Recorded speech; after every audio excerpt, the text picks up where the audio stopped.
One of the things that is on my mind a lot at the moment is different levels of consciousness. Don't get spooky on me.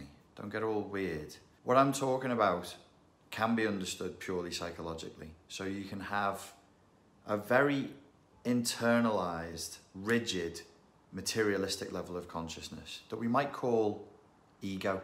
We might say, for want of a better term, it's the ego. So that's you at your identity level. What you have, what you want, what is yours, what is not yours. And if you wanted like the developmental psychology element of that, you'd say it's like who you are by the time you're age 4. You need that. You have to have it.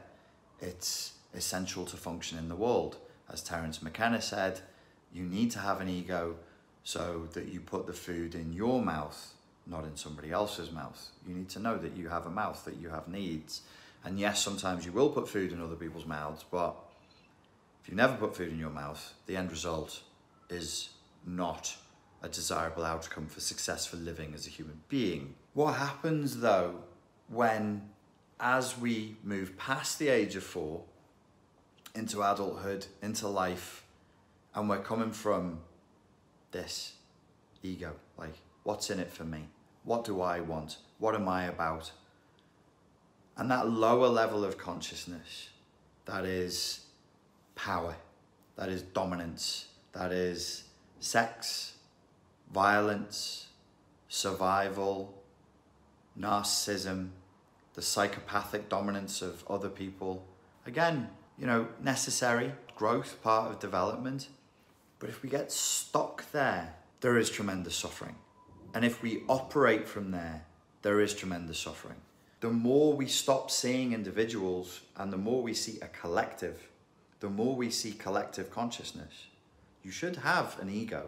You should have ego boundaries. But I don't think there's longevity in living from that place. I think it intrinsically causes suffering. And at some point you have to transcend that and pull out and go, no, there's more than all this. Actually, these things are temporary. So in Buddhism, they would say it's an, and in Hinduism, it would be, it's an illusion. I don't think it means my hand is not my hand. It's an illusion of a hand. I think it means the illusion of permanence. The illusion of being is an illusion. It's a hand, sure, there's something there, but it's not permanent and it's not a fixed thing. It's actually flickering in and out of reality at the level of quanta. It's mainly space.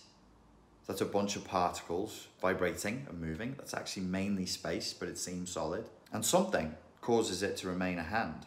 Some force causes this to remain a hand and not to just in the moment just disintegrate or, I don't know, turn into an elephant's trunk or something. So the illusion is permanence. The illusion is the thing is real. It isn't permanent. It has a reality, but the reality is moving.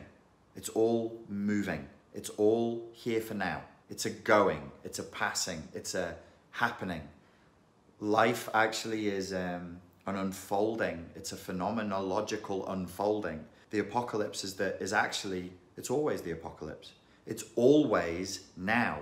And it's always the apocalypse. It's always apocalypse now. Because the apocalypse means the unveiling. And every second you're alive, it's unveiled, unveiled, unveiled. Now, now, now, now, now, and it's new.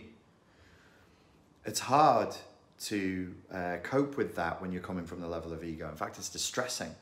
But if you can, you don't need to like drop your ego and be egoless, but like if you could just go, oh no, maybe there's a little bit of something that's beyond that. Maybe I can come from another perspective. Just zoom out and take a higher perspective. It's not distressing.